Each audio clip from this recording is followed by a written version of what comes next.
What's getting easier and what's getting harder in your life?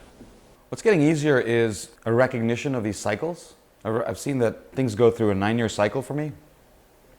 And so as I do these cycles and they come back around, and that 9-year cycle has kind of a 2 and 7 breakdown to it. So there's a 2-year, it's sort of usually an examination of some question that's on my mind. And what I have to do is I have to discard kind of the existing ideas of what I have in that area. That takes about 2 years, I found. Like whatever the existing preconceived notions. So for me, it was the spiritual journey. That was 2 years of that, and then 7 years of working towards my own understanding.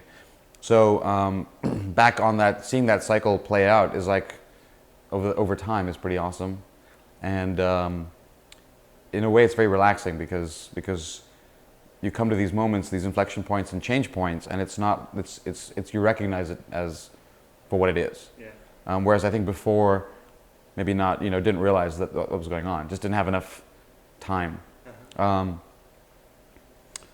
What's getting harder, I think, is which is actually it speaks to this kind of current new cycle that's going on for me. Is what's getting harder is that I think I've taken such a multimodal point of view of everything, so I can sort of see things from all the different things we've talked about in the last year from when we last spoke, and whether it's a bootstrap perspective or an individual perspective or a scene perspective or a city perspective or all these different modalities. I think that's part of the work and is now to maybe integrate all of that together. When I do my work and I'm helping people to understand and place themselves in their own journey, in their own context, I think that I'm using a multitude of these models, right, in the back of my mind. And oftentimes, I'm sort of having to help and explain while I go.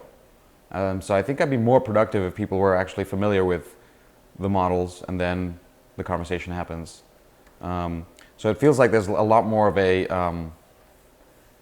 wall for people to climb before we're in a flow state, maybe.